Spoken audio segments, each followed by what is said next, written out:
Ladies and gentlemen, acknowledge the pretty boy. This is Frankie. Say hello. Frankie, say hi. Good boy.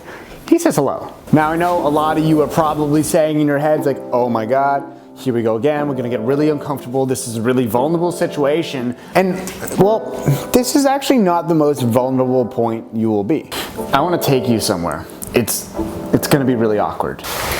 Because this, my friends, this is the most vulnerable place to be. In a bathroom. Especially when you have a dog that wants to watch you poop. You think about this though. You're going outside to watch them poop. So maybe they want to do the same. They feel like they have to. Ever think about that? And he's licking my shower water. This is gross. So for a second, if you ever thought that my channel is the most vulnerable place ever, you're wrong. It's your own bathroom. Actually, nay, a public restroom. Disgusting. So, ladies and gentlemen, welcome back to another episode of Let's Get Uncomfortable. I think we're on number 6. It's pretty cool. Oh, okay. Woo! Got a big box here. So, if you don't know, I recently released my book. We've been selling a lot of them. If you haven't gotten the book yet, go to stayu.ca or the link down below. Go grab it. Whew, I'm still out of breath. And we've been shipping a lot of books lately, like a lot. So new shipments come in all the time. And yeah, Funkos, it's crazy. It's crazy. And just really, really heavy boxes come in. Whew. All of these, this box is full. All right, I messed up. They're all books, all of them. Every single one's a book. So it is that time where I relight this candle for aesthetically pleasing things and then putting it in a spot that you can't see it. God damn, it's lit, okay? All right, I'm a little taller than expected. You know, that classic 5'11" guy that's really 5'10", but says he's 5'11", so he doesn't feel so bad that he's not 6 foot. That's me, but it's actually my height and I feel awful. Time to whip out the handy dandy laptop and go to the forum. We're gonna dive right into it. This topic doesn't have to do anything with pooping or being in a bathroom. I just thought it was a funny intro. Because of my last video, I wanted to do a topic on falling in love and doing stuff for a crush or someone that you like that, well, they don't really reciprocate. So I brought that into this. So if you're new to the series, this is episode 6, and I ask you guys to send in uncomfortable questions, statements, concerns, anything that you have, and not that I can answer them all, but I wanna open up the conversation because I believe that we should be talking about stuff that makes us uncomfortable. If you can't ask your parents, then it's a problem. So here we are. The first one is this. I met this guy on Bumble something like 2 months ago, and he was really sweet. We used to talk a lot, and I liked talking to him. I took a break from messaging him because I had a lot of anxiety at the moment, and it honestly felt so good. I felt free and a lot happier than when I was talking to him. Now he starts messaging me again, and I really want to tell him that I felt a lot better about myself when I wasn't talking to him, but I don't know how. I don't want to hurt his feelings. This is something that I deal with a lot too. Like if you're, thinking about breaking up with somebody or anything like that, we always feel like by not doing something, we're going to be doing something greater, but really you're breaking them even more, because if they find out that you have been holding this in for longer, they're going to question their lives and what they've done with you even more. So at the end of the day, I think you should just, rip off that Band-Aid, take that hair with you, and get on your, God, that's disgusting. I think you should just do it. And if you need somebody to tell you to do it, hi, I'm Joey. Fucking do it. The thing about dating apps is that we always feel like, we can swipe left, we can swipe right, we can just delete the app. It's like anybody does, you delete it, and then next thing you know, you're on the toilet and you're like, oh, I want something to do. So then you re-download Bumble and you start making your own page again while taking a nice little dookie, and you're just like, okay, this is actually kind of fun. And then next thing you know, you stay on it for like 3 days and someone weird messages you, and then you don't know what to do, so then you delete it, and then you leave people hanging, and then you come back to it and you're like, oh, I actually enjoyed this again. And it's just this repetitive cycle, and it's pretty vicious. So just tell the person. Everyone around me is in a long-term relationship, and I have zero interest in dating at the moment. Like, I don't have the time or energy for it. How do I stop them from pressuring me or asking about it constantly? I grew up in an Italian family. Every dinner, it's like, hey, Joey, where's the girlfriend? You skinny boy. What is my weight have to do? Okay, all right. And to be honest with you, that's always gotten to me, and it always will. And I'm online, and even if I do get a girlfriend, the world's gonna hate me. Everyone's gonna have their opinions no matter how big or small you are. Let them. They're loud. They're allowed to say what they want. And to be honest with you, if they're bugging you that much about it, then maybe it's that they're jealous of you being single and they're not that happy in their relationship. Ooh, that's the tea, folks. That's the freaking piping hot folks. Made that up on the spot. Sounded better than what else I was gonna say. My boyfriend and I recently both moved away to different schools. He broke up with me 3 weeks into this semester because he didn't want to do long distance. He said he doesn't feel the same way about me anymore. I love him so much and I don't know how to move on. Any advice? Okay, I'm gonna say this in a mean way. This is gonna be awful. Your boyfriend dumped you. He doesn't want to be with you. That's how you move on. Maybe it's not that he doesn't want to be with you. Maybe he still does. Maybe he just got really scared. Maybe he's finding out that there's, pretty girls out there. Maybe his schlong is, pointing whichever way he wants to go and he's just going north. Or maybe he's got a nice little, anyways. What I'm saying here is he broke up with you. It sucks. But the only thing that you can do is move on. And I think you owe it to yourself to reward yourself, to be you, and to be strong for yourself to keep moving forward. And I know that sounds so dumb, and I'm not gonna sit here and give you a cookie cutter answer like, oh my God, screw him. Honestly, good for him. Let him go try new things. And if he does come back, that's when it's your decision to ask yourself, is this beneficial to my life? But maybe right now you weren't beneficial to his. And that's okay. It's okay on both ends. We're always constantly blaming the guy for calling the shots. But guys are very, a one-way street. We can only think about one thing at a time. So when we are hyper-focused on one thing, we kind of have to get rid of our distraction. That's just how we are. And so when we call our shots, yeah, we get called assholes. But then we realize and we do come back.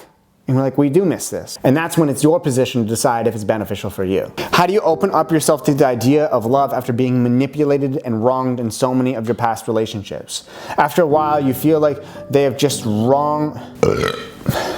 After a while, you feel like they have wrong intentions and they're just going to use you. How do you get out of that mindset? That's a tough one. I mean, I didn't realize that. I mean, the world only thinks I've had one relationship, but I've had many. But I didn't realize that a bunch of my past relationships have been quite emotionally, I don't want to use the word abusive, damaging, it's controlling by the other person, manipulative. I didn't realize it until, I experienced a good one. And that's also when I realized that there are good ones out there. There are good people and there are people that are there for you, and it doesn't mean that you're going to find your soulmate, but you might find that person that's meant for you at that moment in time. I don't believe in right person, wrong time. I believe in right person, right time, and all the time, or wrong person, wrong time. I don't believe there's a right person at the wrong time because frankly I don't think we have that much time to play around with, and I think we learn a lot from every single person that we meet and let into our own lives. So I don't think that the people that are entering your life, I have no idea who you are, this is all anonymous, but maybe you need to take a different approach into the people that you let into your life. I know obviously these people, you thought they were great people and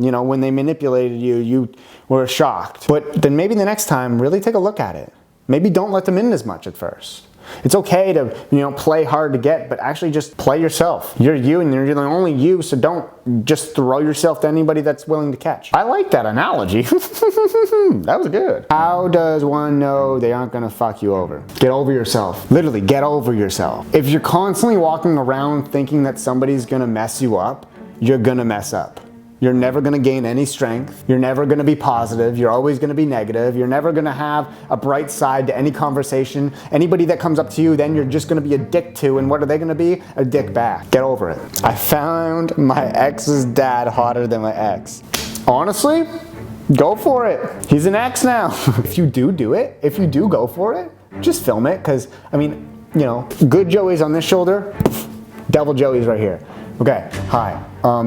Go for it, and if you do it, record it. I want to see, I want to make a story time, whatever it is. Sell that to MTV. I don't know when I like someone or when I just like the attention I'm getting. Now, I don't know if I like them or if I just want to like them because I want love in my life. That is something that I have faced so much. For me, I know I make a lot of videos about love and liking people, and it's a trending thing on this channel. It's very important that I do experience new things so I can talk to you guys and help you guys. Back off, buddy. And so there's often times where I feel like I need to like somebody. Whether my friends like that person a lot that I brought over or whatever it is, I always feel obligated to go further. When the matter of fact is, you don't have to like anybody. You can like you. You can just hang out with you, hang out with your dog, do whatever you want to do. You don't have to like anybody. Every time I fall for someone, it ends up the same. I fall for them, I do everything for them, like I would give my life for them, but it's always one-sided. They never like me back the same way. I think I'll never find love. Oh my God. I've read this so many times, and it's often found in younger girls because, they feel like they watch these videos of guys and what they want and everything like that, and they're just like, okay, I'm just gonna give it to them all, and then I'm not gonna get hurt. You just gave them everything. Why would they want anything else? You gave it all. Stop giving it all. Listen, love is supposed to be interesting. It's supposed to be like, it's something you're supposed to be infatuated with. And when you get 100% of your dosage at the first go, why would you go back? Why wouldn't you go to the next person and get the next best 100 dosage? This is weird. What I'm saying is finding out about somebody in their life and their love and everything about them is a gift, and it's amazing and it's interesting. Allow someone to find out about you. Don't be somebody's everything. Fall in love with their everything and let them do the same for you. You're worth so much more than just giving it all to somebody else. Allow them to work for it. I was close to dating a guy, or at least he made it think that way when we were close to dating or being something. He always complimented me and said what a good, kind person I was and how beautiful my soul was and how I was his favorite people. He would go as far to take me on dates and kiss me. We told each other that it wasn't serious at the moment and he knew how I felt. And one night he came over to my house after trying to get with another girl and he wasn't feeling it. He told me this and proceeded to try to get something from me. It felt like trash. I have since stopped talking to him because I know I deserve better than that. Why do men take advantage of your feelings and act like they are into you when it only benefits them? Why did they always say things like he was totally into me and kiss me and throw me to the side when something else came along? Then he got bored and tried to come back. Listen, the whole world is very much hate men, and I get it. I understand. But I really think you need to start thinking about loving you. It's not loving women and hating men, it's loving you. There's no gender in love. Sounds right. What I'm saying is that you have stated that this has happened, a few times, multiple times. Why are you letting it happen a second time? I think you need to work on self-love so that you can understand, like, hey, I don't need this. Why would you let this man back into your life if he's played with you once and threw you to the side? Know yourself. Know that you are better than that. It's not complaining that somebody's treating you poorly. It should be you getting mad at yourself because you're allowing somebody to treat you poorly. You have full control over your life, your feelings, your emotions, your love, how people treat you. Stand up for yourself. And the last one is a doozy. I'm 20 and never been in a relationship whatsoever, let alone been on a date, kissed anyone, or even held hands with a guy. So badly want to meet people and find a special someone, but at the same time, am absolutely and completely terrified. Tips? Is this normal? What the fuck's normal? My parents and friends always tease me when you're gonna get a BF, and I don't think they realize how much it actually hurts. Do you tell them that it actually hurts? How is anybody supposed to know if you don't use your voice? Again, everything is easier said than done, but what isn't? Speak up for yourself. These are your parents, these are your friends, these are your family, your loved one. Tell them, hey, I'm working on myself right now, and that's okay, because when the person comes, it's gonna be the right time. Tell them. Stop telling me and tell them. Get off this damn video and go talk to your parents, because I'm sure they're not doing it to hurt you or to make you feel poorly about yourself. They're doing it because it's a common topic. So talk about it with them. And that's it, folks. Listen, I don't make these videos to humiliate anybody or to make anybody feel unloved or unwanted. I make these for the opposite, to open up the conversation. And if anything that I've said has upset you, well, this is tough love. You can click off whenever you want. You're in control of your own life. You're the pilot of your own life. Well, friends, that is it for today's video. If you liked it, make sure you give a thumbs up. And for my people in Ottawa, November 15th, I am doing a show at 5 p.m. to 9 p.m. at Happy Goat. The tickets are on sale actually right now. They got on sale last week. So if it's sold out, I apologize. I don't think it's gonna sell out. It's not gonna sell out. But the tickets are down below, and I hope I can meet you there. Tickets start as low as $25, and you can come, you can get your book, your happy hoodies, your t-shirts, literally everything, and you don't have to pay shipping. So it's super, super cheap. So if you are there, get stuff, and that's about it. So stay beautiful, and I'll see you guys later. If you want to see another episode, check the description down below. There's another topic, and if you want to fill it out, you'll be in the next episode. I'm gonna go play with Frankie now. Okay. See? Okay. Stay beautiful. I'll talk to you guys later. Bye.